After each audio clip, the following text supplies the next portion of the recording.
Jambu alas monggo. Monggo. Rara Siromo.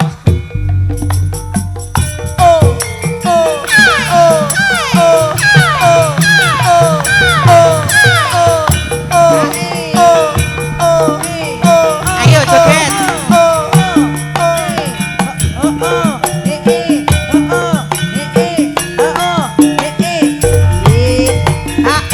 Kelingan manis eseme terus kelingan ramah kemuyune tresno lan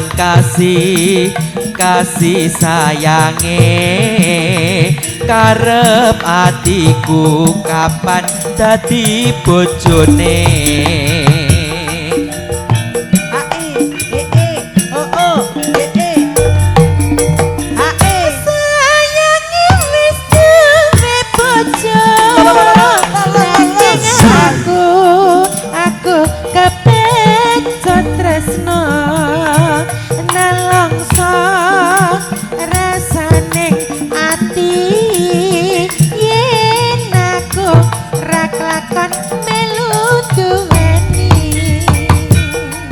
Nadia Asik pade sak jokse RVS video setting. jambu alas kulite ijo sing digagas wis duwe bojo ada gula ada semut durung rondo ojo direbut sumpah wis batin yen kula tidak digawi sekate jati ora bakal ganti ya ampun masuk bune sumpah wis janji arep sehidup semati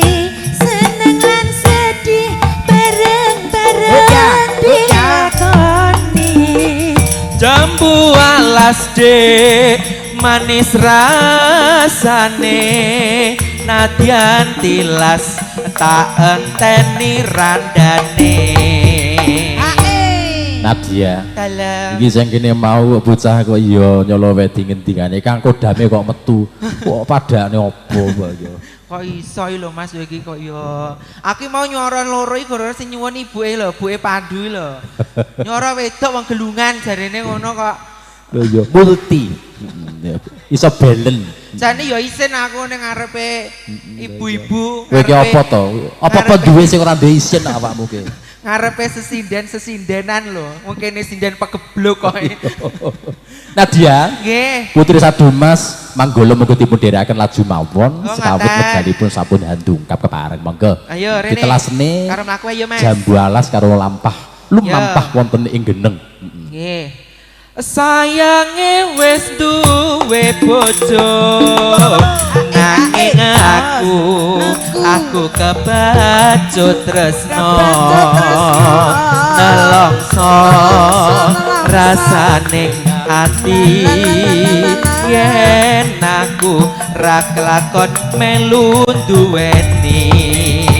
Rara Siromo SB Audio RVS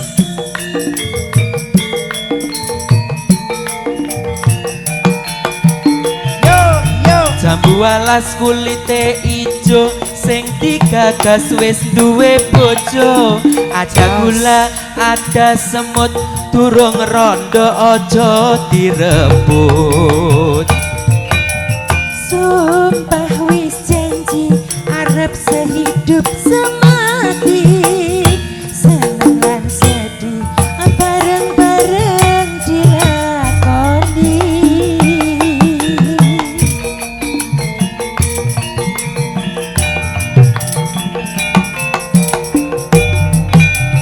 sumpah wis batin yen kula tidak digawi dekat ngati ora bakal luru ganti jambu alas manis rasane nadyan tilas tak enteni randane sayange wis duwe bojo nanging aku kebacut tresno nelongso rasane ngati yen aku ra kelakon melu duweni matur sembah nuwun Nadia nggih jejer awake niki priyantun budaya nggih teko nggih kula nuwun kepareng kondur pamit wonten ngarsani Bapak Sunar menika wonten Bapak Tekno Bapak Marlan Bunda apa juragan kulit wonten mriki ora usah kuwatir syukur bagi engko kondur bareng aku ngoten cedhak ya Mas edan Pinar pira Kagem Bapak Sunar sekalian Ibu sampun anggenipun kula jejibahan menewonten kalepatan dalem nyuwun pangapunten ingkang kathah wassalamualaikum warahmatullahi wabarakatuh Waalaikumsalam warahmatullahi warahmatullahi wabarakatuh